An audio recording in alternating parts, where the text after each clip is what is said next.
Halo Sobat Asti, selamat datang pada materi Arsitektur Web dan Social Network. Baik, jadi untuk yang pertama-tama, sebelum memulai materi ini, kami akan memperkenalkan diri masing-masing. Saya, Made Rama Pradipta, dengan NIM 19055511133. Perkenalkan, nama saya Iputu Gedadiksuma dengan NIM 136.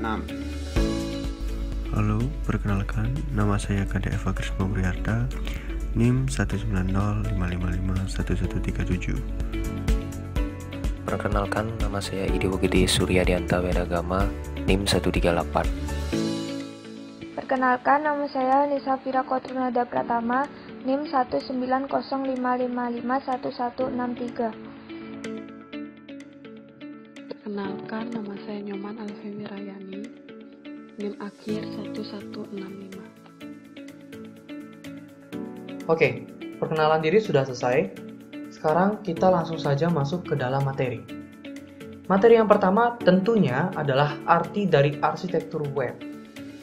Baik, jadi arsitektur web dapat kalian lihat bahwa dalam kalimat tersebut terdapat dua kata, arsitektur dan web. Oke, sekarang saya akan membahas dulu arti dari arsitektur itu sendiri. Arsitektur, bagi yang sudah mengetahui ataupun yang belum mengetahui, itu merupakan suatu struktur rancangan mengenai suatu hal. Saya ulangi lagi, arsitektur merupakan suatu struktur rancangan mengenai suatu hal. Sedangkan web adalah salah satu layanan yang didapat oleh pemakai komputer yang terhubung ke internet.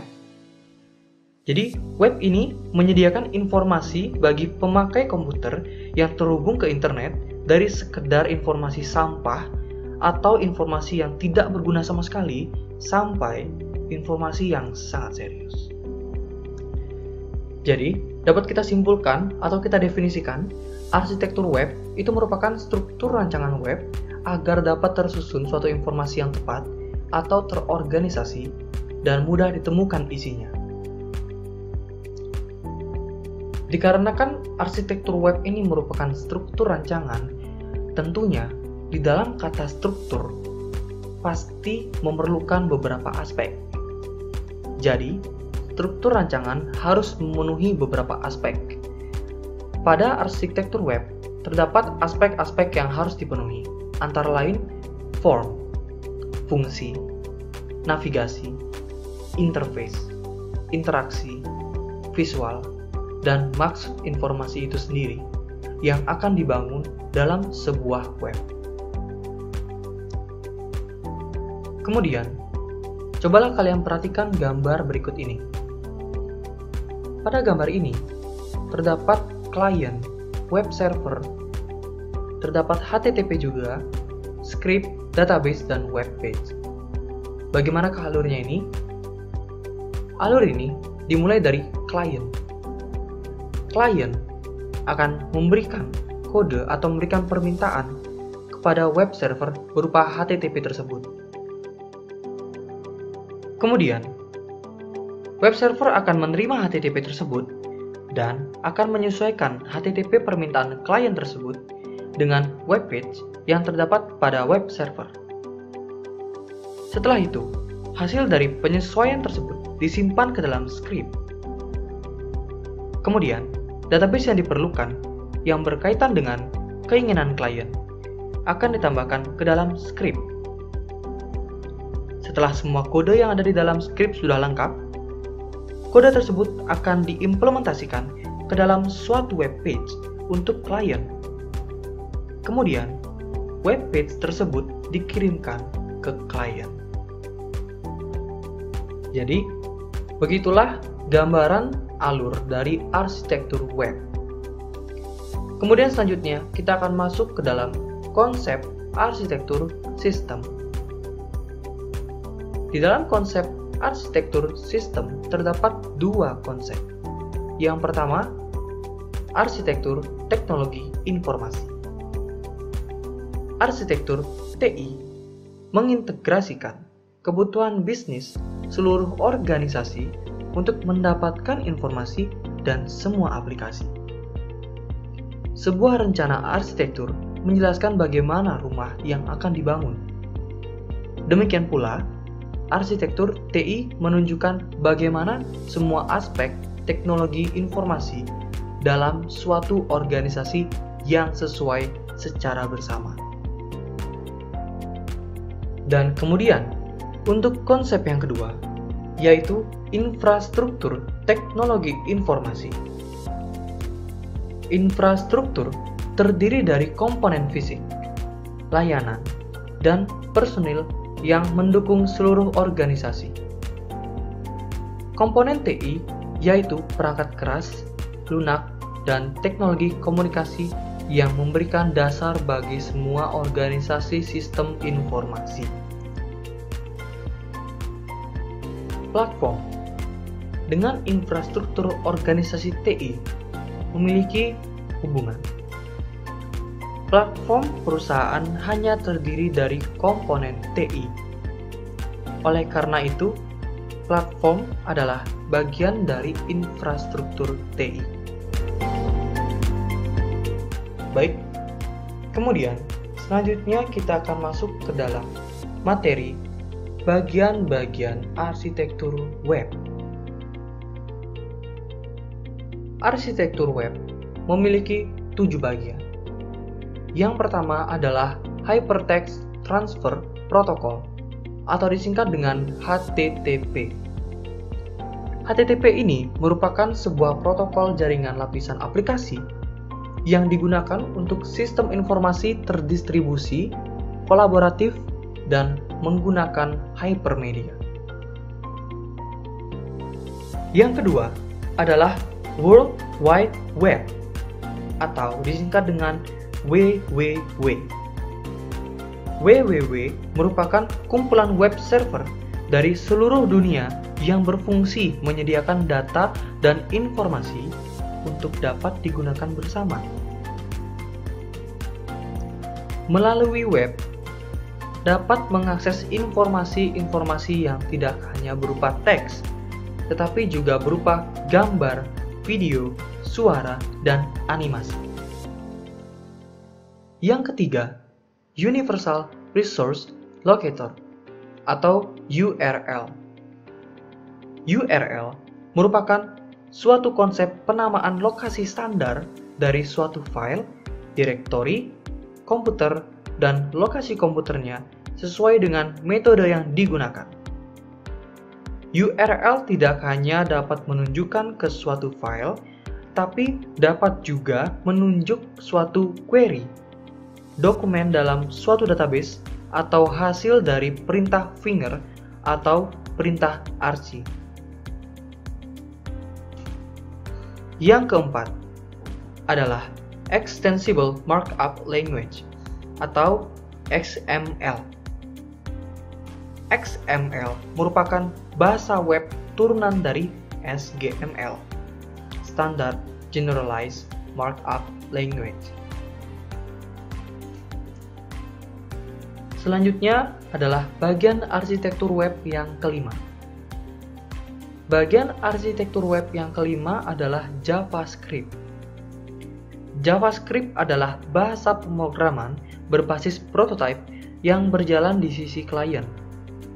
Jika kita berbicara dalam konteks web, sederhananya, kita dapat memahami JavaScript sebagai bahasa pemrograman yang berjalan di browser. Contoh sederhana dari JavaScript adalah membuka halaman pop-up, fungsi validasi pada form sebelum data dikirimkan ke server, merubah image kursor ketika melewati objek tertentu, dan lain-lain. Selanjutnya adalah bagian arsitektur web yang keenam.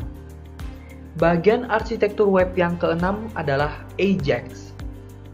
AJAX di sini adalah singkatan dari Asynchronous JavaScript and XML. Pada intinya, AJAX itu merupakan gabungan beberapa teknologi yang bertujuan untuk menghindari page reload.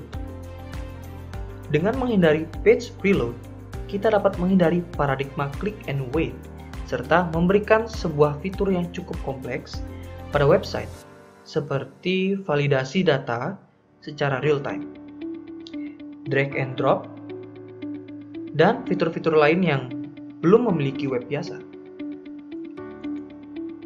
Oke, selanjutnya adalah bagian arsitektur web yang terakhir, yaitu HTML. HTML adalah singkatan dari Hypertext Markup Language, yaitu bahasa pemrograman standar yang digunakan untuk membuat sebuah halaman web, yang kemudian dapat diakses untuk menampilkan berbagai informasi di dalam sebuah penjelajah web internet atau browser. HTML dapat juga digunakan sebagai link-link antara file-file dalam situs atau dalam komputer dengan menggunakan localhost, atau link yang menghubungkan antar situs dalam dunia internet. Supaya dapat menghasilkan tampilan wujud yang terintegrasi, pemformatan hypertext sederhana ditulis dalam berkas format ASCII, sehingga menjadi halaman web dengan perintah-perintah HTML. Oke, jadi itulah bagian dari arsitektur web. Sekarang, coba perhatikan gambar berikut ini. Gambar ini terdapat web client, web server, web app, DB atau database. Pada gambar ini terdapat garis hitam yang memotong menjadi dua bagian, di mana sebelah kanan itu merupakan bagian server dan di sebelah kiri merupakan bagian client. Dapat kalian perhatikan pada bagian client. Web client menunjukkan arah panah kanan kepada web server dan di sana dikatakan HTTP request. Jadi, klien melakukan request berupa HTTP kepada web server. Kemudian, web server akan memproses permintaan web client tersebut. Data yang diperlukan untuk klien akan diambil melalui database, yang merupakan SQL database. Setelah mengambil dari database akan dibawa ke web app melalui database connection. Database connection dapat berupa ADO, ODBC, atau sebagainya. Kemudian, setelah pada web app, data tersebut akan diberikan plugins. Plugins yang diberikan akan sesuai dengan permintaan klien pula. Setelah proses pemberian plugin selesai, data tersebut akan dibawa ke web server. Web server tersebut dapat berupa Apache, IIS, Netscape, ataupun sebagainya. Setelah semua proses selesai, web server akan membalas HTTP dari web client yang berisi HTML, JavaScript, VBScript, dan sebagainya.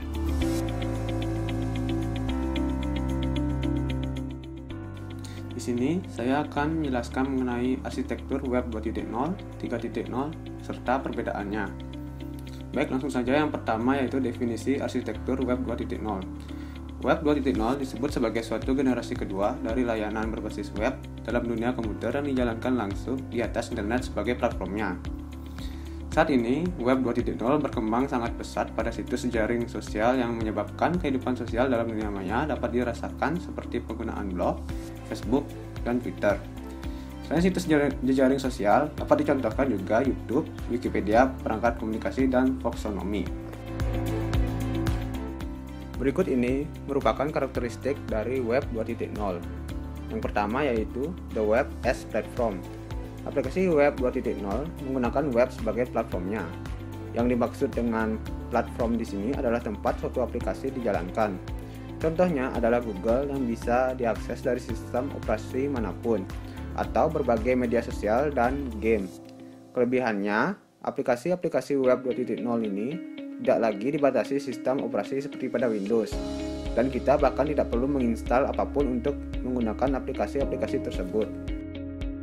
Yang kedua, data is the next intel inside. Kekuatan aplikasi Web 2.0 terletak pada data. Aplikasi-aplikasi internet yang berhasil selalu didukung oleh basis data yang kuat dan unik. Contohnya adalah Google, yang kekuatannya terletak pada pengumpulan dan manajemen data halaman-halaman web di internet. Dengan demikian, Web 2.0 dapat memberikan informasi yang lebih dari generasi terdahulunya karena didukung oleh basis data yang baik.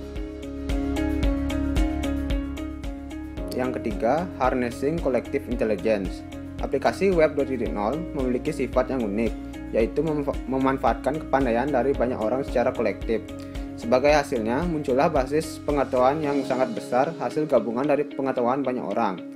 Contoh yang jelas adalah Wikipedia, yang menjadi ensiklopedia online besar yang sangat lengkap artikelnya. Hal ini dikarenakan Wikipedia memperbolehkan semua orang untuk membuat dan mengedit artikel yang secara otomatis dapat membentuk jaringan pengetahuan mirip seperti sel-sel otak yang saling terkait satu sama lain di dalam otak manusia.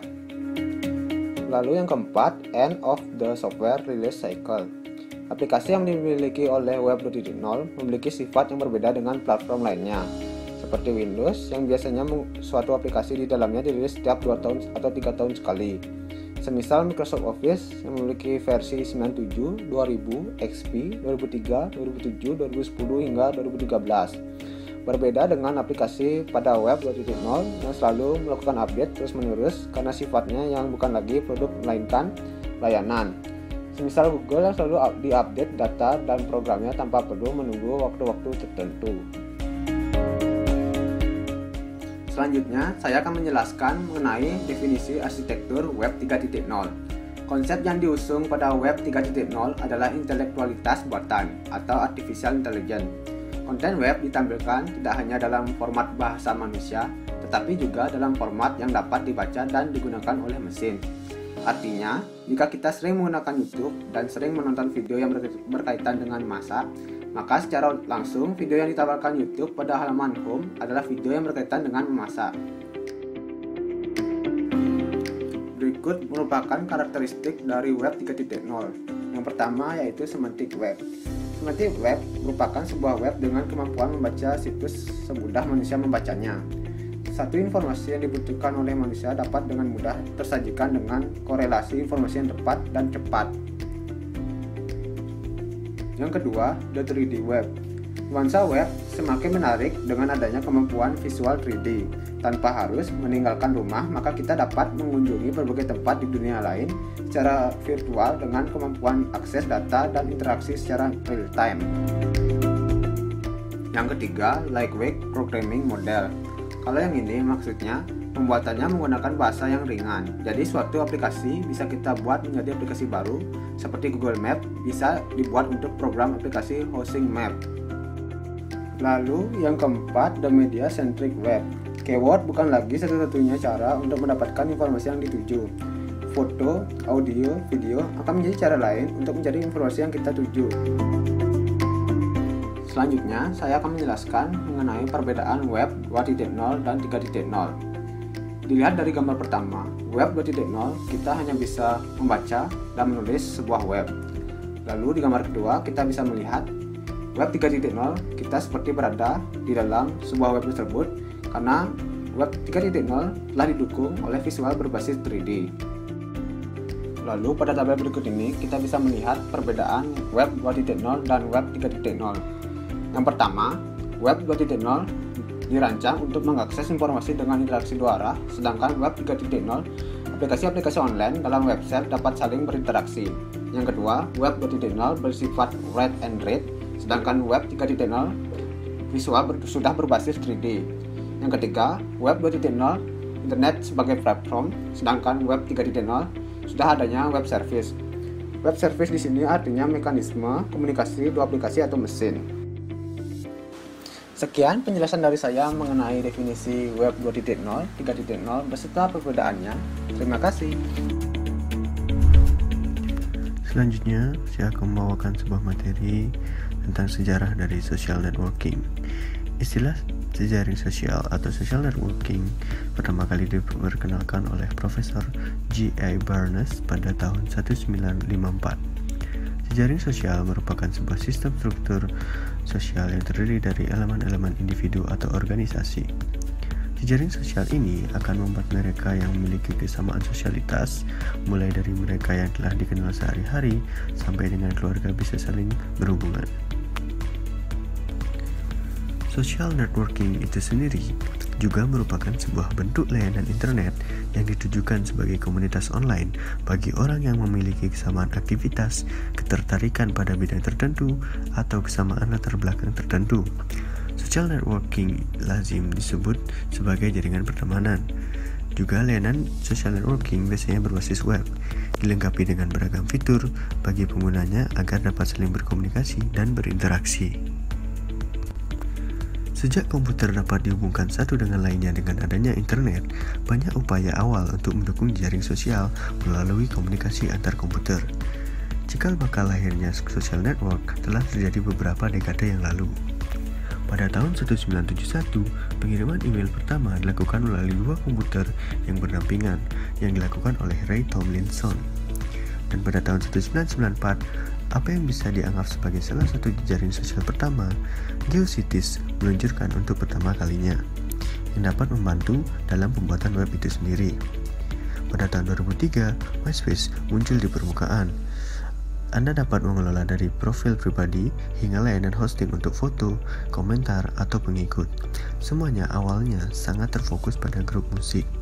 Dan terakhir pada tahun 2004, Facebook muncul yang dibuat oleh Mark Zuckerberg. Awalnya berasal dengan tujuan menghubungkan para mahasiswa Universitas Harvard.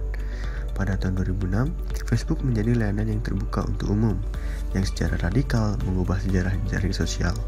Perusahaan juga melihat peluang besar yang ditawarkan layanan baru ini untuk beriklan dan lebih dekat dengan audiens mereka. 2 tahun kemudian, pada 2006, Twitter pun lahir. Di Twitter terdapat batasan 140 karakter, di mana mereka mengikuti komunikasi SMS, membuat ide bagus tentang jaringan microblogging.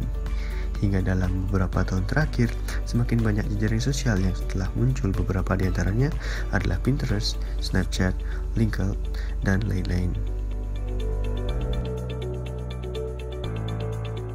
Kali ini saya akan membacakan tentang contoh social network. Contoh yang pertama yaitu Facebook. Facebook merupakan website yang bertemakan social networking. Situs web ini diluncurkan pada 4 Februari 2004 dan didirikan oleh Mark Zuckerberg. Selanjutnya contoh kedua yaitu Twitter. Twitter berfokus pada layanan blogging mikro atau microblogging dan RSS untuk persebaran informasi. Twitter juga sering disebut-sebut sebagai SMS-nya internet karena formatnya mirip seperti SMS. Selanjutnya contoh ketiga yaitu LinkedIn. Sebagai situs yang bermain di bidang profesionalitas, LinkedIn juga bisa mencari relasi atau bahkan mencari pekerjaan pada situs ini. Selanjutnya contoh yang ketiga yaitu DeviantArt, yaitu suatu situs jejaring sosial yang bergelut dalam bidang seni, terutama dalam seni gambar. DeviantArt meluncur pada 7 Agustus 2000 oleh Angelo Sotira dan kawan-kawan. Slide selanjutnya saya akan membahas tentang perbedaan sosial media dengan social network. Secara garis besar, sosial media dan social network mengacu pada sistem yang sama, yaitu media untuk terkoneksi dengan banyak orang tanpa terhalangi waktu dan tempat, dan berfungsi untuk berkomunikasi, berbagi sesuatu, dan mengungkapkan pendapat secara online. Sosial media adalah cara untuk mengirim atau berbagi informasi dengan khalayak luas, sedangkan social network adalah keterlibatan dengan orang-orang yang memiliki minat yang sama dan membangun hubungan dan komunitas melalui situs social network atau situs jejaring sosial. Oke, bisa dilihat pada gambar di sebelah kanan, yaitu sosial media bersifat broad term, sedangkan social networking bersifat more specific term. Jadi yang dimaksud broad term itu adalah media sosial adalah cara untuk mengirim atau berbagi informasi dengan khalayak luas. Seperti namanya itu broad, setiap orang memiliki kesempatan untuk membuat dan mendistribusikan. Jadi yang kita butuhkan hanyalah koneksi internet. Sedangkan social network adalah tindakan keterlibatan. Jadi setiap sekelompok orang dengan minat yang sama atau paham yang sama bergabung bersama di dalam situs social network, kemudian membangun hubungan melalui komunitas tersebut. Selanjutnya itu social media is a channel, sedangkan social networking is a engagement. Dan social media bersifat more one-way communication, sedangkan social network more two-way communication. Jadi bisa dibilang media sosial ini lebih mirip dengan saluran komunikasi atau channel komunikasi. Seperti kita menyebarkan informasi lewat pesan. Jadi media sosial ini hanyalah sebuah sistem yang menyebarkan informasi kepada orang lain. Sedangkan dengan social network, komunikasi bersifat dua arah, bergantung pada topik atau suasana. Jadi di dalam social network, orang-orang berkumpul untuk bergabung dengan orang lain dengan minat atau pengalaman yang serupa. Di dalam social network ini, komunikasi adalah inti, dan melalui itu network sendiri dapat dikembangkan. Selanjutnya ada focus is on content generation and consumption, sedangkan social network yaitu focus in on building relationship and establishing reputation. Jadi fokus media sosial itu adalah dalam pembuatan konten dan penyebaran informasi melalui media. Sedangkan fokus social network yang seperti jelaskan tadi adalah untuk membangun relasi dan membangun sebuah reputasi seseorang atau sekelompok orang. Selanjutnya yaitu social media multiple delivery mechanism, sedangkan social network yaitu platforms deliver the engagement. Jadi maksudnya di sini adalah media sosial itu merupakan sebuah media atau platform untuk menyebarkan pesan dan konten. Jadi tergantung individunya sendiri ingin menyebarkan konten dan pesan itu dengan mekanisme seperti apa. Sedangkan untuk social network yaitu di sini platform deliver the engagement. Artinya menurut kami yaitu adalah orang-orang yang punya tujuan sama yang menggunakan sebuah media atau platform untuk membangun sebuah relasi atau reputasi mereka sendiri, sehingga mereka dapat mengembangkan networking itu sendiri. Di sini saya akan membawakan materi pada nomor 5 tentang kelebihan dan kekurangan social network. Social network merupakan sebuah bentuk layanan internet yang ditunjukkan sebagai komunitas online bagi orang yang memiliki kesamaan aktivitas, ketertarikan pada bidang tertentu, atau kesamaan latar belakang tertentu. Social network sering disebut sebagai jejaring pertemanan. Layanan social network biasanya berbasis web, dilengkapi dengan berbagai macam fitur di dalamnya, agar dapat saling berkomunikasi dan berinteraksi. Pada social network terdapat kekurangan dan kelebihan. Berikut merupakan kekurangan dan kelebihan social network. Yang pertama, kelebihannya yaitu dapat menjalin silaturahmi dengan sesama teman di mana dan kapan saja tanpa harus bertatap muka. Hal ini sangat memudahkan pengguna karena mereka bisa melakukan silaturahmi walaupun berbeda pulau atau negara sekalipun. Yang kedua, mendapatkan banyak teman. Karena jejaring sosial ini memiliki cakupan yang luas, kita bisa mendapatkan teman dari berbagai macam negara. Yang ketiga, jejaring sosial membantu kita bisa bertemu dengan teman lama yang sudah lama tidak bertemu. Karena jejaring sosial biasanya terdapat fitur rekomendasi pertemanan. Di sana kita bisa saja menemukan akun dari teman kita yang sudah lama tidak kita jumpai. Yang keempat, dengan adanya jejaring sosial, kita bisa menambah ilmu pengetahuan karena banyak orang-orang yang membagikannya melalui jejaring sosial media mereka. Yang kelima, cepat dalam mendapatkan informasi, karena dengan adanya jaring sosial, kita bisa dengan mudah dan cepat mendapatkan informasi yang sedang terbaru. Siapapun dapat mengetahui apa saja yang terjadi di seluruh dunia secara real time. Yang keenam, digunakan sebagai tempat promosi. Jaring sosial, tempat yang sangat tepat untuk melakukan promosi, karena pada zaman sekarang semua orang menggunakan jejaring sosial. Oleh karena itu, peluang untuk mendapatkan orderan yang banyak bisa terpenuhi melalui jejaring sosial. Selanjutnya, saya akan menjelaskan kekurangan dari social network. Yang pertama, sering disalahgunakan oleh oknum-oknum yang tidak bertanggung jawab. Misalnya, seperti melakukan penipuan, tindakan kriminal, penjualan barang-barang haram, dan lain-lain. Yang kedua, terdapat akun palsu yang mengakui dirinya sebagai orang lain, artis, dan orang-orang penting lainnya yang dapat merusak nama baik seseorang. Yang ketiga, jejaring sosial yang sering menyebabkan virus-virus dapat merusak komputer. Yang keempat, banyak orang yang membuang waktu karena terlalu asik bermain jejaring sosial yang bisa saja merugikan dirinya sendiri. Selanjutnya adalah manfaat dari social network. Yang pertama, dengan menggunakan social network, kita dapat berhubungan dengan orang lain secara cepat, aman, dan murah. Beberapa social network memiliki fasilitas yang memuaskan seperti chat.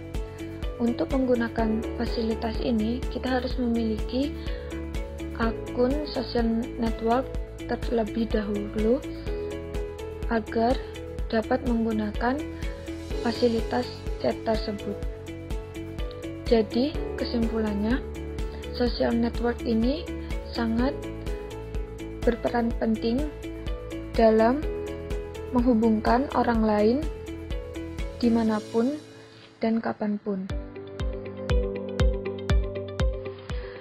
Yang kedua adalah social network dapat menjadi sarana jual beli online.